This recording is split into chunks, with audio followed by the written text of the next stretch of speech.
vitrine du Cameroun. Face aux énormes défis que doit relever le Cameroun pour son émergence en 2035, le gouvernement, à travers la stratégie nationale de développement S1D30, s'est engagé à développer les infrastructures dans tous les domaines de la vie de la nation afin de répondre aux besoins des populations.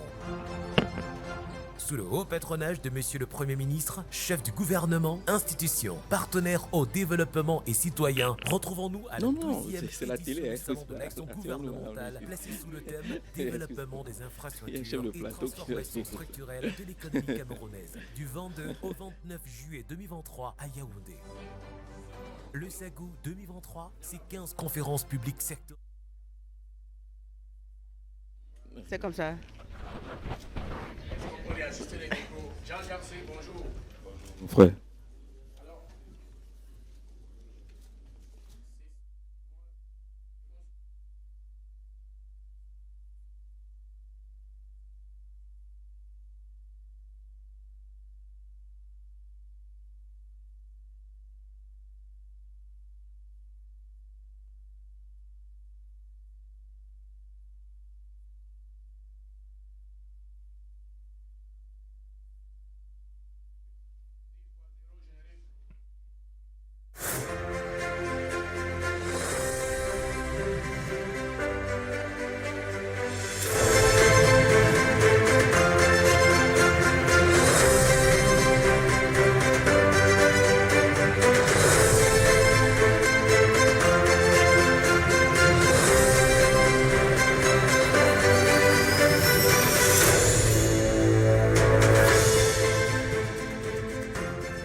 Mesdames, Messieurs, bonjour. Bienvenue au SAGO, bienvenue dans cette salle de conférence du Palais Polyvalent des Sports.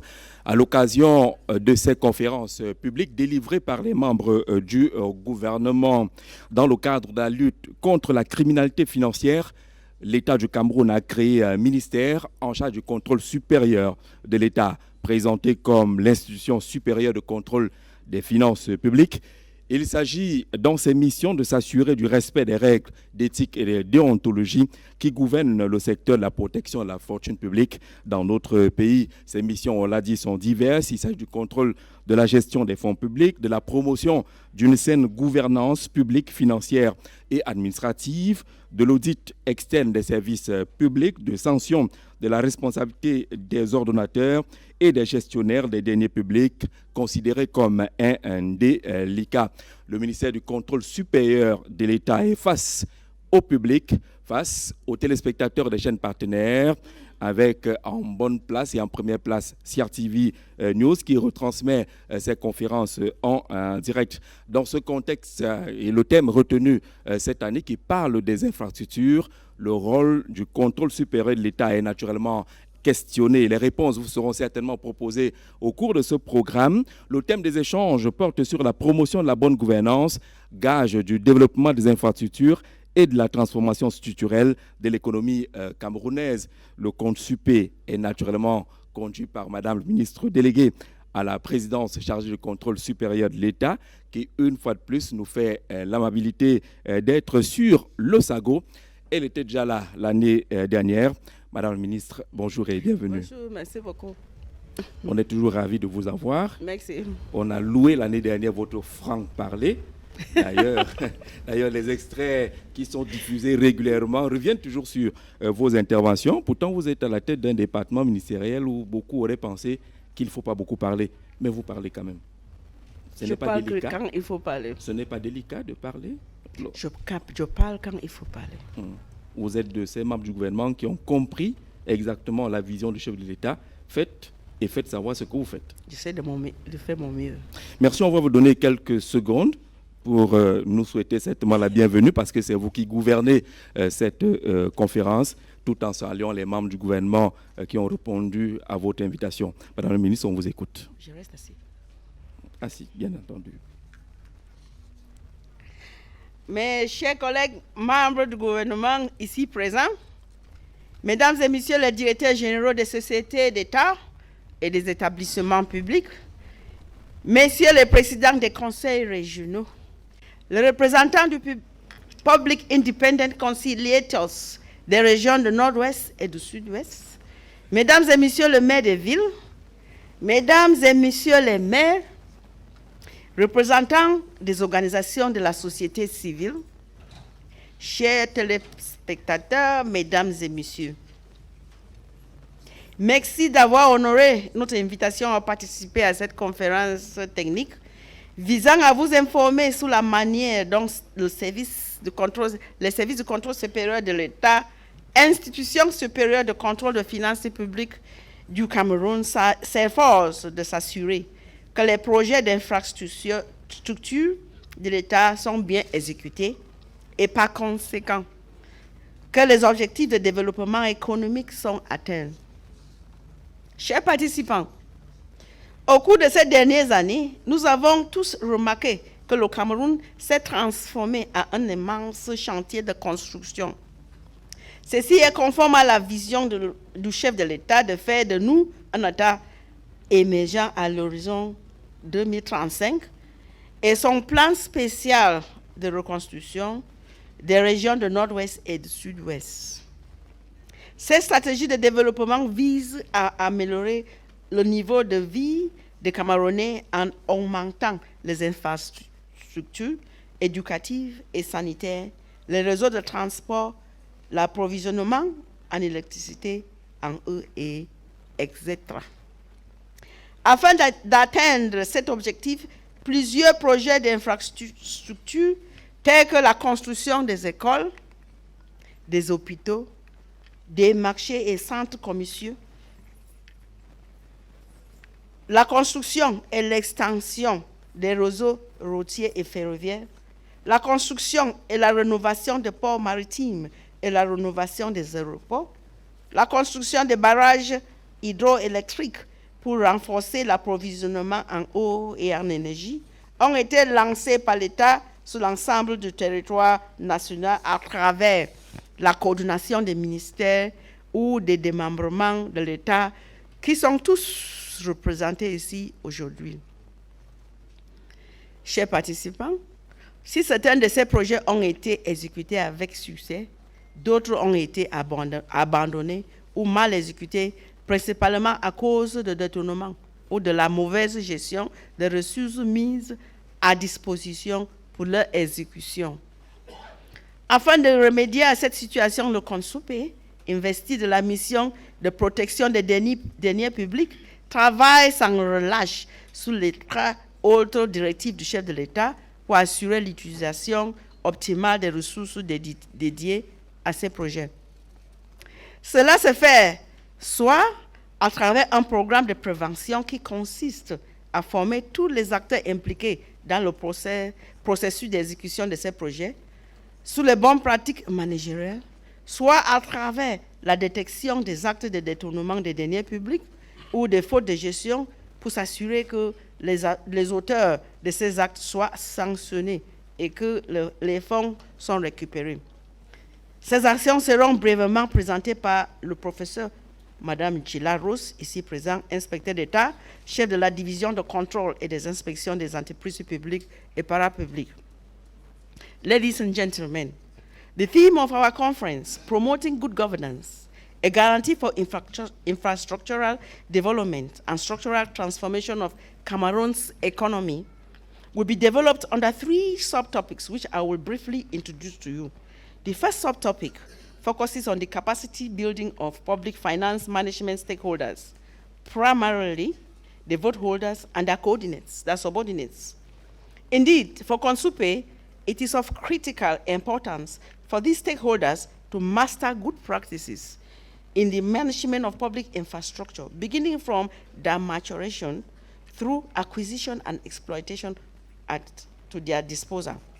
The second subtopic will deal with the audit of management of government infrastructure, an activity through which CONSUPE oversees the implementation of good practices and, when necessary, makes recommendations to remedy the shortcomings observed or even take preventive measures to avoid major losses in public finance. The third and last subtopic seeks to address the question of accountability as an indispensable exercise in any democratic states. Here, vote holders are required to explain their actions in infrastructural management before the Budget and Finance Disciplinary Board, which may commit their liability where such acts violate rules and regulations in force or do not comply with good practices. In conclusion, ladies and gentlemen, I once more thank all of you for taking your precious time off your busy schedules to honor us with your presence. I have no doubt that this sharing will be mutually beneficial to us. I wish you all an excellent Sago. Long live Cameroon. Je vous remercie. Merci beaucoup, Madame la Ministre, pour ce propos introductif qui a planté le décor. Vous avez même peu joué mon rôle annonçant le prochain intervenant. C'est aussi ça l'habitude du management que vous manifestez régulièrement. Mesdames et messieurs, on prendra le temps d'écouter quelques interventions avant de donner la parole au public. On donnera également la parole à l'homme de la rue qui a des préoccupations relativement au fonctionnement du contrôle supérieur de l'État, puisqu'elle a déjà été introduite. On va prendre justement l'intervention du professeur Ndila Kwayi Rose, qui est chef de division des inspections et du contrôle des entreprises du secteur public et parapublic. Madame professeure, vous avez la parole. Merci. Excellences, Mesdames, Messieurs les ministres, Messieurs les directeurs généraux, chers participants en vos rangs et grades respectifs, le gouvernement du Cameroun, faisant suite aux sérieux problèmes de gouvernance au cours des décennies 1990, est conscient de l'impact négatif de cette situation sur les efforts de développement et sur la transformation économique, s'est engagé à l'élaboration et à la mise en œuvre d'un ambitieux programme national de bonne gouvernance et de lutte contre la corruption. La Banque mondiale définit la bonne gouvernance comme étant la manière dont le pouvoir est exercé pour gérer les ressources économiques et sociales consacrées au développement. Le secteur des infrastructures, plus que les autres secteurs, est concerné par la bonne gouvernance au regard de son rôle sur la croissance économique. L'on distingue habituellement les infrastructures sociales et les infrastructures économiques, qui sont l'ensemble des équipements de base dont une société a besoin pour permettre la production et la consommation. Les 6 principaux domaines concernés par le développement des infrastructures dans la stratégie nationale de développement 2020-2030 sont l'énergie, le transport, les télécommunications, l'eau et l'assainissement, la modernisation urbaine et la gestion domaniale et foncière. Au regard donc de leur impact sur la croissance de l'économie d'une part et des contraintes budgétaires d'autre part, il importe de faire le meilleur usage possible des ressources allouées à leur développement. Ressources provenant des impôts, des emprunts et du modèle d'externalisation des fournitures par le biais du partenariat public-privé. Malheureusement, le gaspillage et la corruption, en tant que fléau social, ont fait leur nid dans ce secteur. Le chef de l'État, son Excellence Paul Biya, le relevait déjà pour le déplorer dans son discours à la Nation du 31 décembre 2012, dans lequel il faisait le point sur les efforts consentis en vue de la réalisation des grands projets dans les secteurs de l'énergie, des travaux publics, de l'urbanisme et de l'habitat, des télécommunications, en ces termes. Je suis bien conscient que nous devons compter avec l'inertie, l'incompétence, voire la malveillance de certains qui freinent notre redressement. S'y ajoute la corruption sous toute cette forme et la fraude. C'est pour remédier à ces comportements peu orthodoxes que l'État du Cameroun s'est doté d'organes ou d'institutions dédiés à l'assainissement de la gestion des deniers publics. Les services du contrôle supérieur de l'État, qui en font partie, jouent ce rôle à travers ces missions qui sont déclinées dans l'article 2 du décret numéro 2013/287 du 4 septembre 2013 de son texte organique. Il s'agit des missions de prévention, des missions de contrôle et des missions de contribution aux activités de sanction. Relativement aux missions de prévention, L'article 2 du décret organique du CONSUPE dispose que le CONSUPE a, entre autres missions, de contribuer à l'appui au renforcement des capacités des ordonnateurs et gestionnaires de crédit public, à l'appui technique, méthodologique et pédagogique en matière de contrôle administratif et d'audit interne d'autres départements ministériels et d'autres organismes publics et parapublics. Par ces missions d'éducation et de formation, les participants, lorsqu'ils interviennent au niveau opérationnel de leurs entités, sont équipés pour une bonne exécution de leurs tâches en conformité avec les normes internationales. Concrètement, cette mission se fait par le biais de la production des outils, à l'instar des manuels de procédure et des sessions de formation ou des séminaires. Généralement, les rapports de mission produits à la fin des vérifications par le personnel formé sont exploités pour trouver des solutions aux problèmes relevés. En somme, par la formation, le personnel devient un acteur de progrès par la valeur ajoutée de ses missions et les recommandations fortes et palpables qui participent à la bonne gestion des finances publiques. Pour les responsables du niveau stratégique, c'est-à-dire les ordonnateurs et les gestionnaires de crédit, ces formations leur permettent d'être suffisamment outillés sur leurs responsabilités managériales, administratives, disciplinaires et surtout sur les concours de l'obligation de résultat qui leur incombe.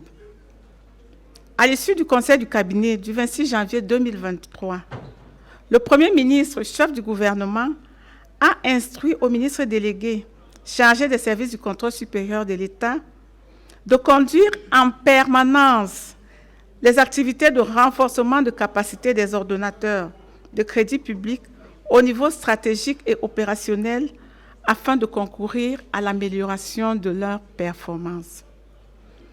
Les activités de contrôle du CONSUPE, elles se déclinent en mission de vérification d'urgence et en mission de contrôle. Les missions de vérification d'urgence sont des missions préventives destinées à évincer ou à corriger au plus tôt les errements des gestionnaires ou d'éventuels actes de malgouvernance. Par le biais de ces procédures, les vérificateurs peuvent glaner des informations et établir un rapport sur certains actes de gestion identifiés et préjudiciables aux intérêts de la puissance publique. Ces missions sont généralement déclenchées par des dénonciations. Dans ce cadre, le CONSUPE a signé un protocole d'entente avec les organisations de la société civile en 2018. L'objectif de cette démarche participative est de réduire autant que possible et à temps utile l'impact négatif de tous les comportements de malgouvernance dans son champ d'intervention. Au regard de la gravité de certains faits et des éléments probants glanés autour des investigations, des missions spéciales instruites par le chef de l'État, autorité supérieure des services du contrôle supérieur de l'État, ont été déployées et ont abouti à la prise des mesures correctives et à la sanction des gestionnaires indélicats. Relativement aux missions de contrôle, il convient de rappeler que les services du contrôle supérieur de l'État se déploient selon un programme annuel préalablement validé par le président de la République. Les auditeurs peuvent également mener des investigations en dehors de ce programme sur très haute instruction du président de la République. C'est ce que nous appelons les missions spéciales. Dans le cadre de ces missions, qui peuvent être des missions de conformité, des missions de performance, des missions d'évaluation des programmes et des projets, des missions de contrôle financier, il est procédé à toutes les vérifications portant sur les fournitures, les matériels et les travaux. Afin de leur permettre de bien mener leurs investigations, les vérificateurs disposent d'une commission d'emploi qui leur permet, en cas de besoin, de requérir la force publique. Ils peuvent également, et en cas de nécessité, prendre des mesures conservatoires ou proposer ces mesures à la hiérarchie. Comme mesures conservatoires, on peut citer le blocage des comptes bancaires des services contrôlés, la suspension de l'exécution des actes susceptibles de constituer une irrégularité, la suspension des fonctions de la personne contrôlée, l'interdiction de déplacement à l'étranger des responsables des services vérifiés, la saisine de l'autorité compétente en vue de la mise sous hypothèque légale des biens des personnes mises en cause. Plusieurs missions de vérification ont été déployées par les services du contrôle supérieur de l'État dans les secteurs de l'énergie, de l'habitat, des télécommunications, des travaux publics, de la santé, de l'éducation. Parmi les griefs habituellement relevés, l'on peut citer l'absence de maturation des projets, l'inexistence des disponibilités financières avant le lancement de la commande, la passation d'un marché en dépassement des crédits ouverts, l'adjudication d'un marché au profit d'un prestataire n'ayant pas une surface financière suffisante, la non-sécurisation du patrimoine, la certification des dépenses sans exécution des travaux, l'engagement d'une dépense sans pièce justificative, l'absence de la maîtrise d'œuvre ou le retard dans le lancement des marchés de maîtrise d'œuvre, la dissimulation des équipements livrés, la non-mobilisation des cautions. À l'issue de ces missions, les auditeurs formulent des recommandations. L'exécution des recommandations formulées, parfois lorsque les auditeurs sont encore sur le terrain, permet la sauvegarde de la fortune publique grâce aux mesures correctrices qui sont prises pour traiter le risque relevé. L'on aboutit ainsi à des recouvrements et à des reversements de sommes d'argent suffisamment importantes, à la réfaction des montants déjà perçus par les prestataires dans les décomptes définitifs, à des reprises des travaux, à de nouvelles acquisitions des infrastructures par les fournisseurs, à l'appel des cautions en garantie et à la sécurisation du patrimoine. Certains rapports du CONSUP ont servi de source d'inspiration à l'élaboration des notes de service, des circulaires et d'instructions pour le respect et la mise en place des normes et exigences de gestion. En ce qui concerne l'appui aux activités de sanction, nous le savons tous, la conséquence normale du contrôle est la sanction positive ou négative des actes posés. Si le CONSUP n'a pas de pouvoir propre de sanction, il y contribue de deux manières. Premièrement, au regard de la gravité de certains faits et en droite ligne avec le décret numéro 97/048 du 5 mars 1997 relatif aux missions mobiles de vérification, le chef de mission peut proposer au ministre délégué la saisine de l'autorité judiciaire compétente en vue des poursuites légales. Deuxièmement, dans le cadre de l'appui à la sanction, le CONSUP héberge le secrétariat du Conseil de discipline budgétaire et financière chargé de sanctionner les irrégularités contenues dans les rapports de mission. Dans le cas des travaux d'infrastructure, on peut relever, comme faute de gestion ayant été retenue par cette instance, la certification des travaux fictifs ou partiels, la validation des prestations en dépassement du montant initial d'un marché, la modification irrégulière de la consistance des travaux dans le cadre de l'exécution des contrats, la réception des fournitures sans lien avec l'objet d'une caisse d'avance, la certification et la réception des travaux non conformes aux spécifications techniques du contrat, la pratique des achats directs à des montants supérieurs au seuil réglementaire, l'achat des matériels en seconde main sans l'autorisation du Premier ministre.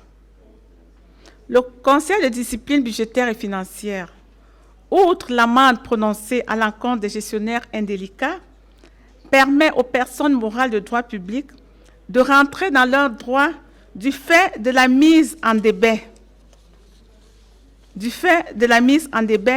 Au prorata du préjudice subi et le suivi de l'application des sanctions, en liaison avec l'instance interministérielle dédiée à cette cause.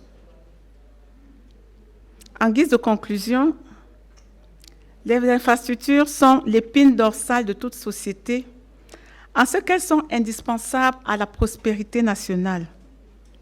Vu l'importance stratégique des projets d'investissement et leur caractère budgétivore, le CONSUP, par ses missions de prévention, de contrôle et d'appui à la sanction des gestionnaires indélicats, contribue à une utilisation efficiente et efficace des fonds dédiés à cette cause. Le fait pour les gestionnaires de savoir que leurs transactions financières peuvent être auditées à tout moment est déjà un frein aux actes de malgouvernance.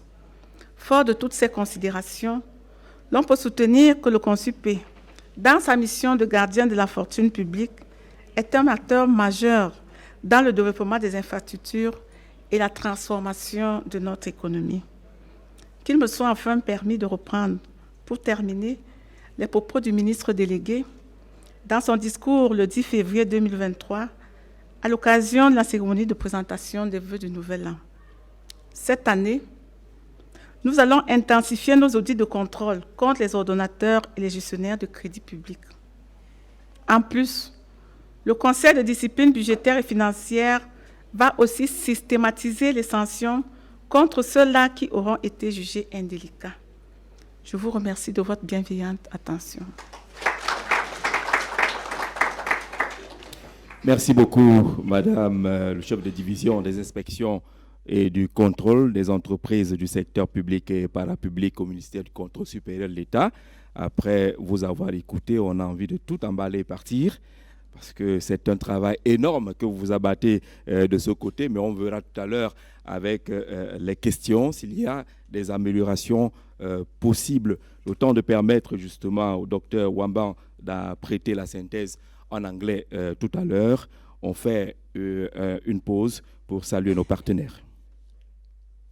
Au patronage de Monsieur le Premier ministre, chef du gouvernement, institution, partenaire au développement et citoyen, retrouvons-nous à la 12e édition du Salon de l'Action gouvernementale, placé sous le thème « Développement des infrastructures et transformation structurelle de l'économie camerounaise » du 22 au 29 juillet 2023 à Yaoundé. Le SAGO 2023, c'est 15 conférences publiques sectorielles, diffusées en direct, 250 exposants et des rencontres utiles. Pour plus d'informations, contactez le cabinet événementiel Mon Communicateur, mandataire du gouvernement au 620 23 42 92. Salon de l'action gouvernementale, la vitrine du Cameroun. Are you a development actor? For 8 days, the Kribi City Council invites you to the second edition of the Economic Actors and Local Development Fair, SAIDEL, on the occasion of the official opening of the Economic and Local Development Players Exhibition. I want to assure to them the expression of gratitude will be reported to the appropriate quarters. from 21st to 28 October 2023 in Kribi, on the shores of the Atlantic Ocean, under the theme Local Economic Performance for National Development. The agenda includes carnival, economic meeting, conferences, expositions, free training, animations. For more information, contact the event management Mon Communicateur on 620 23 42 92 or click on www.saidel.cm. Saidel, ensemble vers l'émergence. Bonjour. Avez-vous déjà entendu parler du C2D? Oui? Très bien. Non? Pas grave. On va tout vous dire sur ce partenariat entre la France et le Cameroun. Installez-vous, c'est parti. Que signifie C2D? Pour commencer, définissons le C2D. Le sigle C2D est l'abréviation de contrat de désendettement et de développement. C'est un mécanisme de remboursement de la dette mis en place par la France en juin 2006 à la suite de l'atteinte par le Cameroun du point d'achèvement de l'initiative Pays pauvres très endettés, PPTE. Comment fonctionne le C2D? En pratique, le Cameroun rembourse sa dette et 15 jours après, la France crédite à son tour le Cameroun du même montant dans un compte logé à la Banque des États de l'Afrique centrale, BEAC. Cet argent mis à la disposition du Cameroun est affecté au financement de projets de développement. Comment sont choisis les secteurs à financer? Les projets à financer sont établis selon les priorités du document stratégique pour la croissance et l'emploi, DSCE. Ils s'inscrivent dans les grands axes définis par le gouvernement camerounais avec pour ambition de contribuer à améliorer durablement le quotidien des Camerounais et à construire le Cameroun de demain. Combien de contrats ont été signés? Au Cameroun, 3 C2D ont été signés à ce jour avec la France. Le premier C2D a été signé le 22 juin 2006 pour une période de 5 ans et pour un montant de 352 milliards de francs CFA, soit près de 538 millions d'euros. Le deuxième C2D, dans la continuité du premier, a été conclu le 1er juillet 2011 pour un montant d'environ 214 milliards de francs CFA, soit plus de 326 millions d'euros. Le troisième contrat C2D, quant à lui, a été signé le 30 juin 2016 pour un montant de 401 milliards de francs CFA, soit 611 millions d'euros. Il s'achèvera en 2025. Au terme de ce troisième et dernier C2D, ce sont près de 1000 milliards de francs CFA qui auront été investis dans l'économie camerounaise afin de réduire la pauvreté, d'assurer une meilleure santé des Camerounais, d'améliorer les infrastructures et d'impulser le développement.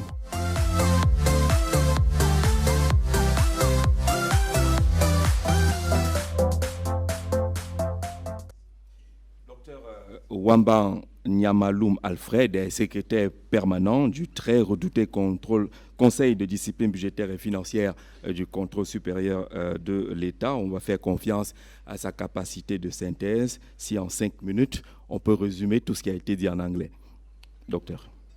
Thank you very much, Mr. Moderator, for giving me the floor to give a summary on the theme Promotion of Good Governance, Pillar of the Development of Infrastructures, and the Structural Transformation of the Cameroonian Economy. The development of infrastructure is a sustainable growth strategy designed to accelerate the underlying vision of Cameroon to achieve emergence by 2025 by trickling growth to economic development that consolidates a structural transformation of the economy. Slow GDP growth over the past decade can largely be attributed to governance issues related to corruption and the commitment of management irregularities by authorizing officers, managers, and controllers of public finance. Weak governance has therefore limited the quality as well as the quantity of economic infrastructure and handicapped the building of human capital in the economy. This has resulted to weak supply chain structures, low levels of productivity, and problems with access to land and finance. To reduce the effects of these constraints on growth, the Cameroon strategy is focused on improving the incentives, the foundations for emergence, such as establishing modern infrastructures, giving incentives to private investors, promoting public-private partnership, and providing public goods and merit goods. The engines of growth include technology, capital, and labor. Of recent, Cameroon has opted for an import substitution industrialization policy that would eventually lead to the promotion and expansion of local entrepreneurship to provide a market for local durable consumer goods, create incentives for investment, and promote exports. However, the engines need to be oiled with good governance in order to achieve emergence by 2025. The Supreme Audit Office, which is the supreme audit institution of Cameroon, in charge of external audit, plays a major role in the promotion of good governance through 2 main programs: prevention and intensification of audit and sanction. Some important findings related to the development of infrastructures revealed in audit reports by the Supreme Audit Office concerning the non-respect of the Public Contracts Code include launching of immature projects on the administrative, financial, and technical plan, overbilling of public contracts, ineffective evaluation of projects by internal evaluation units, the commitment of an expenditure without a regular or sufficient supporting documents, the commitment of an expenditure without available funds, the commitment of expenditure in excess of the appropriations upon without authorization of a competent authority, irregular modification of the allocation of funds, the deliberate commitment of the entity in operations that are manifestly ruinous, inopportune, or in disproportion with its real means, award of public contracts without carrying out adequate preliminary studies, the splitting up of a contract into smaller contracts or purchase orders with a view to withdrawing it from the competence of another body, the commitment, liquidation, authorization, or certification of expenditures without execution of works, provision of services, or provision of goods, the authorization of expenditure resulting in the payment of a contract in excess of its amount and that of its amendments, the award of contracts with companies in the course of collapsing with third parties to companies in a period of suspicion of bankruptcy or judicial liquidation, contracting with companies that do not have sufficient financial, economic, and technical guarantees, award of public contracts without their examination by the competent Public Procurement Commission, award of public contracts without ensuring the freedom of access to public procurement,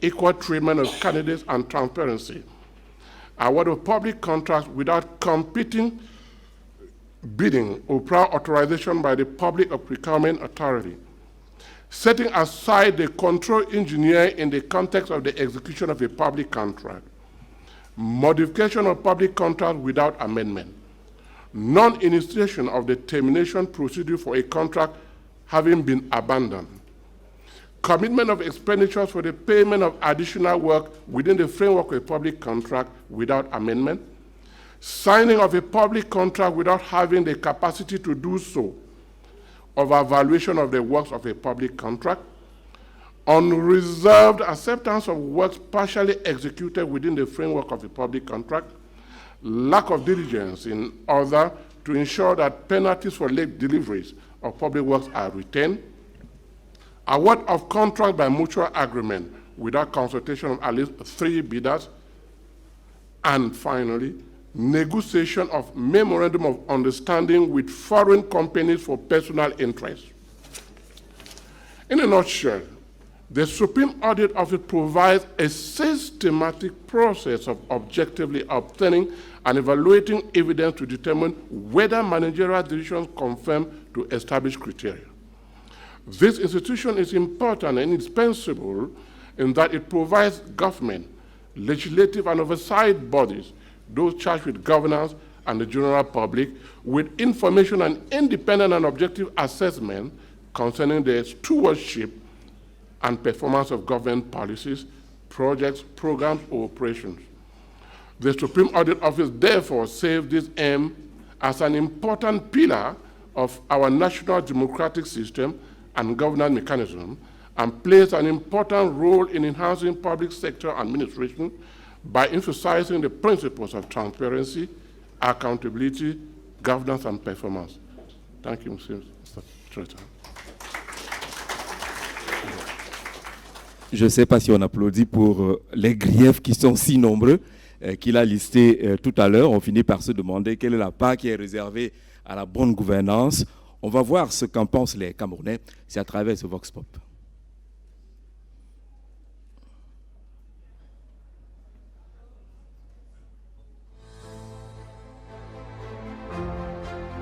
Le CONSUP fait son travail, mais à un moment, on se rend compte que le CONSUP fait un travail à tête chercheuse. Il y a un article de la Constitution qui dit que les gens étatiques doivent déclarer leurs biens, qui n'est pas mis en application. Comment le CONSUP doit travailler dans ces conditions où les gens n'ont pas déclaré leurs biens? Le CONSUP devrait avoir un organe coercitif. Sinon, la corruption ne devrait pas aller de mal en pire dans notre pays. Vous avez, pour lutter contre la corruption, il y a des organismes comme l'ANIF, il y a la CONAC, il y a tout ce que vous imaginez. Mais malheureusement, malgré tout ça, il y a toujours des détournements à gauche, à droite, par-ci, par-là. L'opérationnalité du contrôle supérieur est un peu à tête chercheuse parce qu'il y a des formes de corruption qui sont légales dans notre pays. Quand les directeurs peuvent rester aussi longtemps à des postes de décision ou de management, est-ce qu'ils sont encore performants? Bon, les secteurs plus corrompus, ils sont connus, c'est les secteurs du service public. Au niveau de l'armée, surtout de la gendarmerie nationale, le CONSUP devait mettre un accent particulier sur le travail des gendarmes au niveau de nos routes. Salon de l'action gouvernementale, la vitrine du Cameroun. Madame la ministre, ne considérez pas qu'on a spécialement préparé ces Camerounais, mais ils ne disent pas des choses très gentilles concernant le contrôle supérieur de l'État, mais observent quand même que malgré l'existence, votre existence, il y a toujours les détournements, ils ajoutent massif. Le problème est à quel niveau? Vous pouvez répondre, hein, Madame la ministre. Ah oui, il y a toujours le détournement, mais ça allait être pire si CONSUP n'existait pas et si CONSUP ne faisait pas son travail. Je vais vous dire, vous regardez l'étendue du territoire du Cameroun, il y a beaucoup d'églises, mais il y a toujours le péché. On ne pêche pas tout. D'accord. Ce n'est pas parce qu'il y a beaucoup d'églises que les péchés... mais vous êtes censé être le gendarme. Vous êtes censé être le gendarme. Vous savez, le problème, c'est que les gens ignorent beaucoup de choses. Et surtout la mission et le fonctionnement de CONSUP. Et nous déplorons qu'une heure seulement de conférence, c'est petit pour nous à CONSUP de dire exactement ce que nous faisons. Mais CONSUP, je parle étant ministre de CONSUP, CONSUP fait énormément de bon travail pour encourager la bonne gouvernance, la transparence et la reddition de comptes. Est-ce qu'il y a quand même des fruits? Je vais poser la question à Dr Wamba ou à M. Omengue qui est de l'autre côté. Est-ce que vous sentez quand même qu'il y a de l'évolution? Vous avez listé un ensemble de griefs tout à l'heure. Les mêmes griefs ont été listés il y a 10 ou 15 ans au Cameroun. On a l'impression qu'on fait du surplace. Well, thank you for the question. I think there's an evolution. We persistently audit and we train. It's not just a matter of auditing, we audit and we train. And I believe that from the training we give to stakeholders, to authorizing officers, to contractors, improvement. You know, we can't change Cameroon in a day. It's a progressive process. On doit quand même pouvoir changer, monsieur. Oui, madame, allez-y, professeur. On doit pouvoir quand même changer. L'évolution se lit comment? S'il a parlé d'évolution tout à l'heure, madame le ministre a également dit qu'il y a des changements. Vous lisez ces changements comment? Moi, je vais juste prendre un exemple concret. En 2008, lorsque le CONSUP a lancé l'émission le contrôle du budget d'investissement public, ce que nous avions remarqué, c'est qu'il y avait beaucoup de prestations fictives. En 2011, il a été constaté qu'il n'y avait plus de prestations fictives, il y avait plutôt des cas de malfaçon, de prestations partielles. Et en 2014, parce que durant 3 années, on a lancé le budget d'investissement public, c'était sur l'étendue de tout le territoire camerounais. En 2014 également, on a constaté une certaine évolution. Ça veut dire que quelque part, le CONSUP porte les travaux du CONSUP portent des fruits. Je veux également prendre un autre cas. Certaines entreprises publiques qui ont été contrôlées successivement 3 fois, je veux dire, peut-être après 2 ans, successivement 3 fois. Quand on y va, ce ne sont plus les mêmes irrégularités qui reviennent. Pourquoi? Parce qu'à l'issue des missions de contrôle, il y a des recommandations qui sont faites. Et ces recommandations sont mises en œuvre. Et la première des choses, lorsqu'on leur revient contrôler une structure qui a déjà fait l'objet de contrôle, on s'assure que les recommandations qui avaient été formulées ont été mises en œuvre. En cela, nous pensons que beaucoup d'évolution a été faite. C'est un moment que ça ne se dit pas beaucoup. On ne voudrait pas retenir que vous considérez comme évolution l'entreprise ou les chantiers qui sont partis d'une relation fictive à une malfaçon. C'est une évolution? Mais ce que je veux dire, s'il vous plaît, lorsqu'on considérait la masse, le montant des chantiers ayant fait l'objet de prestations fictives, c'était suffisamment importante. Peut-être si nous regardons dans les rapports des années 2008 et 2011, on peut vous sortir des chiffres. Et c'est vraiment, comment dire, franchement, c'était criard. Et pour aller même plus loin, on trouvait des cas où des chantiers avaient été réalisés sans études de marché. Mais parfois, on se rendait compte que la nécessité ne se faisait même pas sentir qu'il y ait une prestation. Parce que si vous prenez au cas des députés, par exemple, ils vont négocier des marchés. d'écoles et autres, on se rendait compte qu'il y a une école ici, à 50 mètres, il y a une autre école, à 100 mètres, il y a une autre école. Ça faisait quand même un gaspillage des deniers publics. Mais aujourd'hui, lorsque l'on nous envoie contrôler le budget d'investissement public, on se rend compte que de tels travers n'existent plus. Et en cela, vraiment, nous pouvons affirmer qu'il y a une certaine évolution. Alors, vous faites dans, M. Omongue, vous faites dans la prévention, le contrôle et les sanctions. Lorsque vous tendez une oreille à la radio et que vous apprenez que le ministère des Marchés publics a suspendu plus de 300 entreprises, vous ne vous dites pas que c'est 300 qui ont réussi à vous échapper? Non, pas du tout. Alors, il faut comprendre que nous sommes dans un environnement, donc nous sommes un acteur d'un environnement. Et si je reviens sur l'intervention d'un citoyen tout à l'heure, il faut comprendre que le contrôle supérieur de l'État ne peut pas tout contrôler. Donc nous sommes livrés à un exercice qui consistait à scanner notre environnement et on a identifié plus de 800 entités. Il va sans dire que nous ne pouvons pas contrôler toutes ces entités au cours d'une année.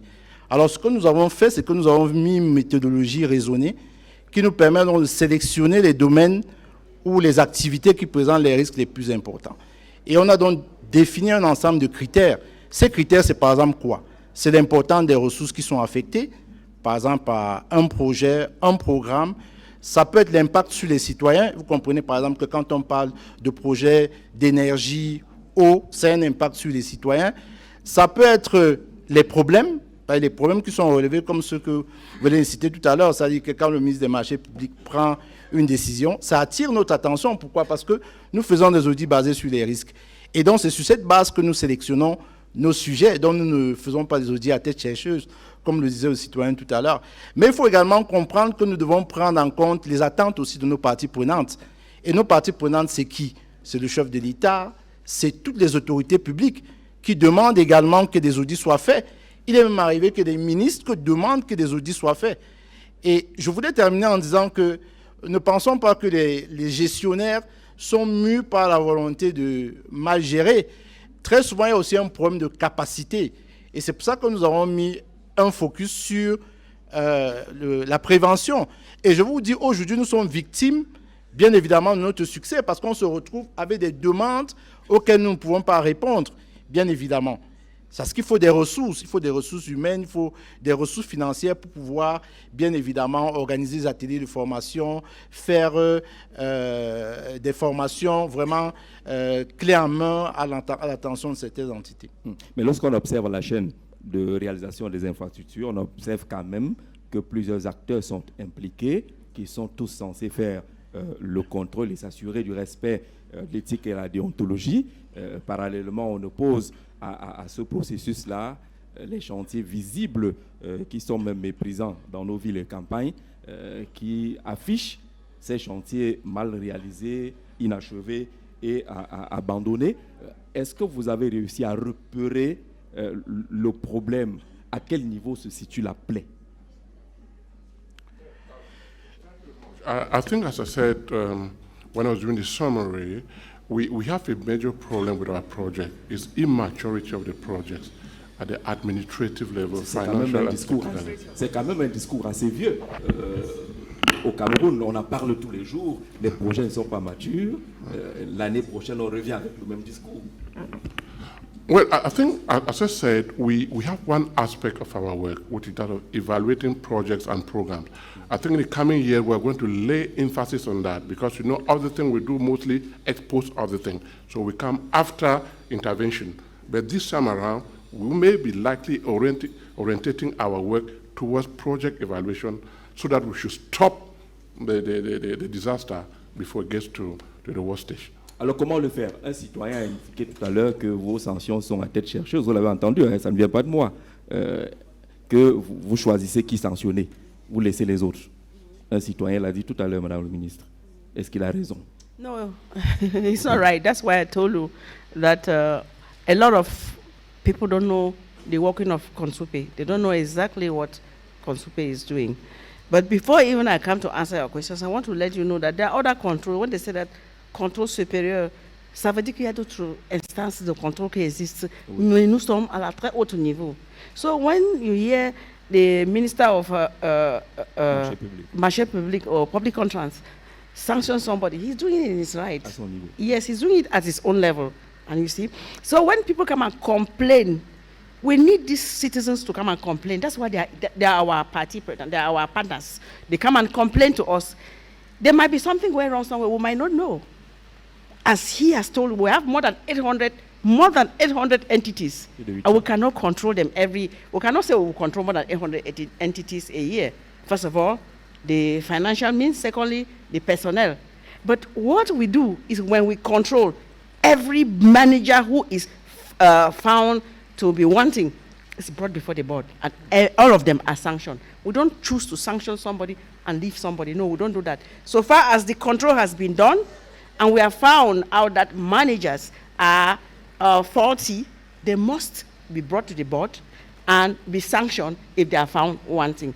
The board does not just sanction because the control said they were wanting. The board hears them again. And even before the board, they come to the board with their lawyers robbed. The lawyers are dressed like lawyers in court.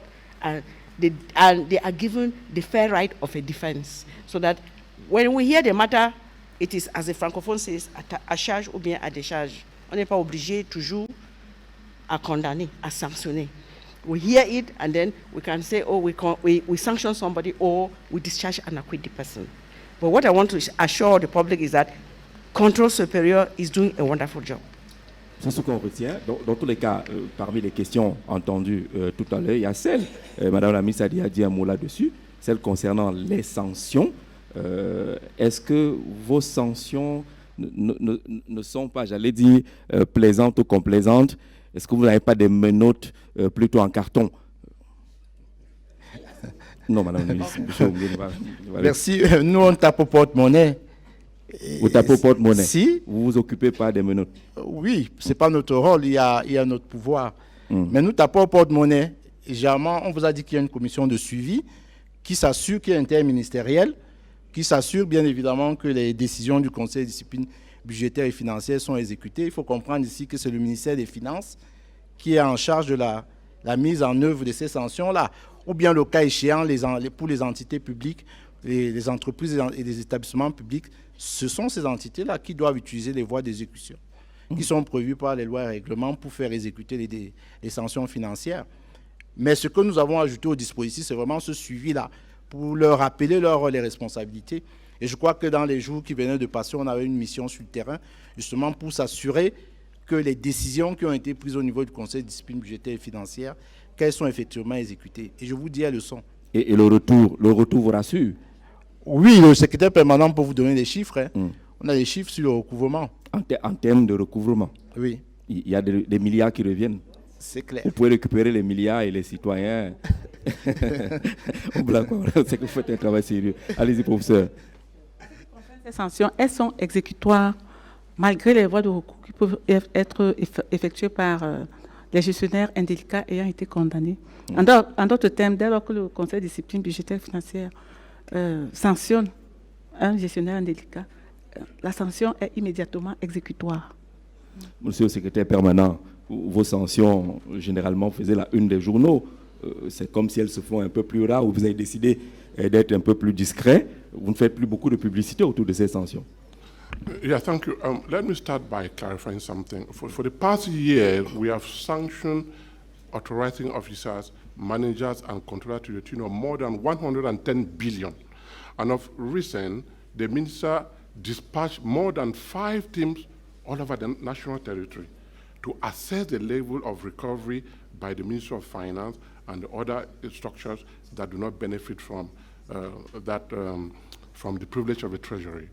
And the report, we are building the report, and we discovered that in some areas, efforts are being done to recover the fund, but in some areas, they are still lacking. So we're going to make recommendations. The Interministerial Committee will sit and make solid conclusions that will forward to the head of state.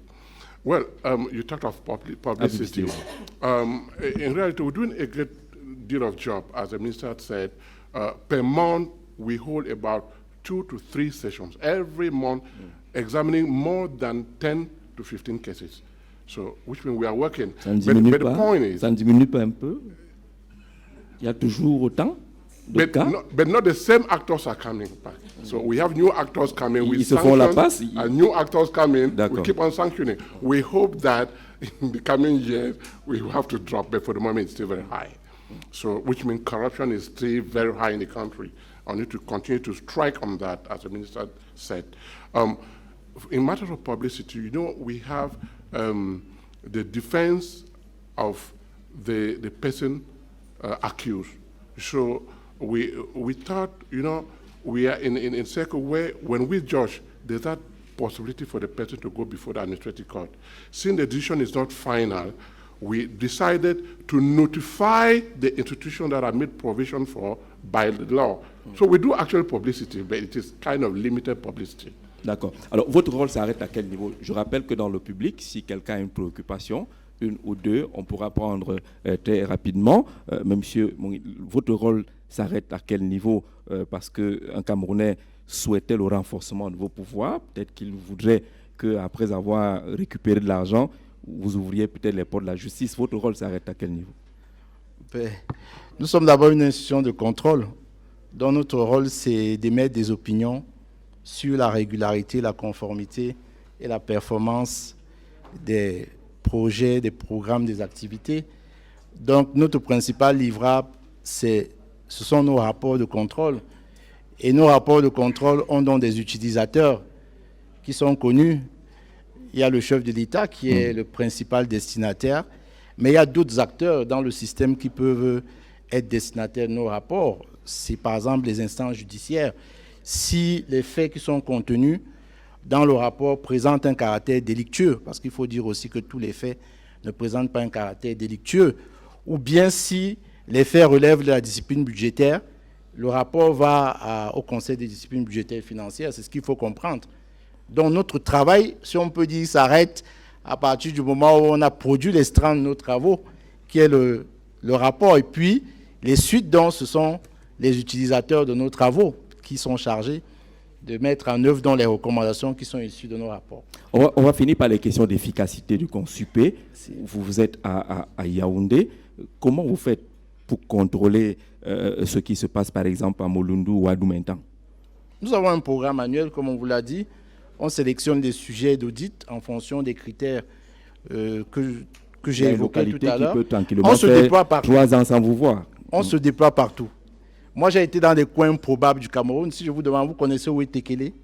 Vous connaissez où est Tekele? Vous y étiez? Oui, je vous le dis. C'est à l'extrême nord, face au Tchad. Donc, on va dans des coins improbables. Vous partez de Yaoundé pour là-bas? Absolument. Absolument. Vous n'avez pas pensé à des délégations régionales ou autres? Bon, ça c'est une question qui ne relève pas de nous. Hein. D'accord. Je pense que c'est la haute hiérarchie si elle estimait qu'il fallait déconcentrer les services du contrôle supérieur d'État. Mais on vous a dit, il y a un système qui est de contrôle. Le contrôle supérieur d'État est juste un maillon. Il y a beaucoup de corps de contrôle. Et justement, l'une de nos préoccupations, c'est de renforcer les capacités de ces corps de contrôle-là, de manière à permettre que chacun joue son rôle.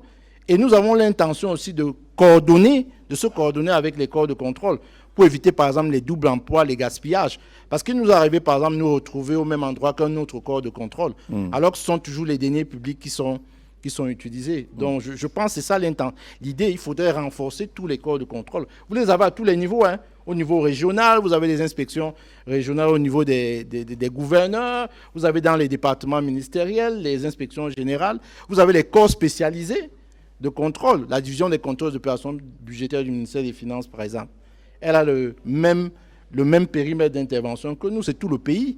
Ils font un contrôle qui est budgétaire et financier. D'accord. Donc je pense qu'il faudrait que tous ces... Sur cette efficacité-là, oui. Il y a quand même qu'on a l'impression que vous ne vous intéressez pas au secteur privé.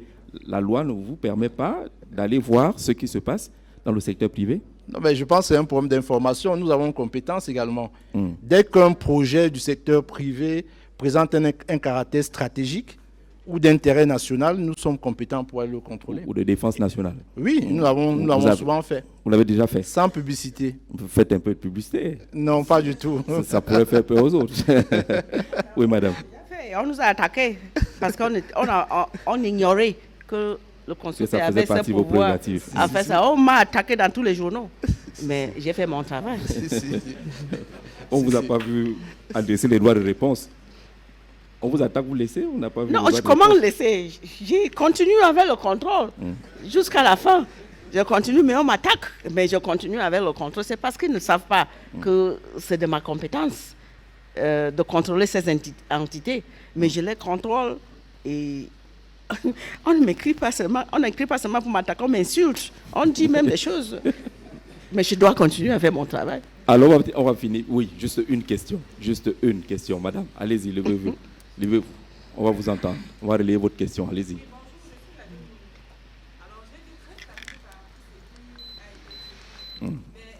Oh, Nadine, vous prendrez le micro. Voilà, qui vient à vous. Je peux dire que j'ai une question à deux volets. Alors, dans votre propos, vous avez... Ça fait deux questions. Vous avez parlé, vous avez cité comme principale cause, en fait, problème que vous avez trouvé, la non-maturation des projets.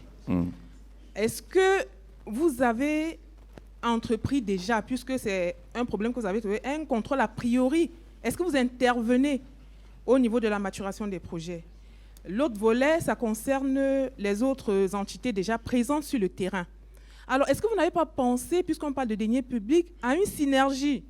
C'est-à-dire que pour que vous ne vous déployez pas ensemble sur un même terrain. Qu'il ne se marche pas sur les pieds, qu'il n'y ait pas de doublons, comme l'a dit tout à l'heure. Effectivement, très bien, c'est noté. Merci. Très rapidement, élément de réponse. Allez-y, monsieur. OK. Alors, vous parlez d'intervention au niveau de la maturation du projet. Je vous ai dit, nous sommes dans un système et chacun a son rôle et ses responsabilités. Les questions de maturité sont gérées au niveau du ministère des Marchés publics, puisqu'avant qu'un marché ne soit passé, l'une des étapes, c'est de vérifier bien évidemment que le projet est mature. Et il y a plusieurs éléments de maturation, par exemple la disponibilité du site, la disponibilité du financement, etc. Donc, mais nous, quand on arrive après, a posteriori, c'est justement de venir vérifier dans le cycle du projet si le projet, au moment où il a été approuvé, il était mature. Donc, et puis on peut faire des recommandations si on estime qu'il n'était pas suffisamment mature. Alors, parlant de synergie, je l'ai dit tout à l'heure, l'un de nos axes à venir, c'est justement d'instaurer une espèce de coopération et de coordination avec les autres organes de contrôle. Et déjà, nous avons un partenariat avec la NIF. Là, je peux le dire, on échange d'informations avec la NIF. Nous renforçons les capacités des inspections générales ministérielles. Chaque année, nous avons des sessions de formation pour les former dans le domaine de la méthodologie, la rédaction des rapports et d'autres sujets. Donc, c'est ce que nous essayons de faire. C'est une synergie en Maintenant, c'est un problème de ressources. On veut davantage de ressources, bien évidemment, pour intensifier ce travail de renforcement des capacités. Il faut plus de ressources. On l'a noté en 30 secondes. Monsieur le secrétaire permanent. En 30 secondes, je voulais quand même, sous la permission de Madame le ministre, féliciter le MINIPAT, qui depuis 2018 a mis en place une procédure de maturation du projet. Maintenant, notre travail sera plus rigoureux. Veillez à ce que cette procédure est respectée. Merci. Madame la ministre, merci beaucoup.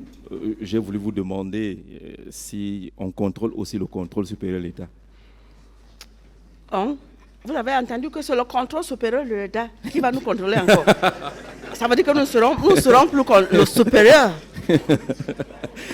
On vous dit merci d'être venu au Sago cette année encore. Une heure, c'est très petit. On espère qu'on aura un peu plus de temps la prochaine fois pour échanger autour de ces questions. Merci beaucoup.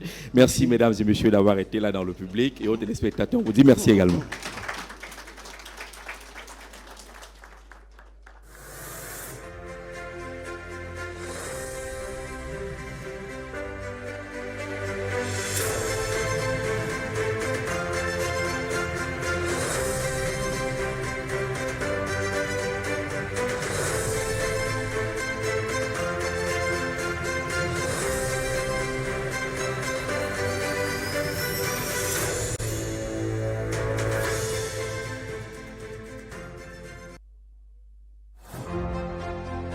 Face aux énormes défis que doit relever le Cameroun pour son émergence en 2035, le gouvernement, à travers la stratégie nationale de développement S1D30, s'est engagé à développer les infrastructures dans tous les domaines de la vie de la nation afin de répondre aux besoins des populations.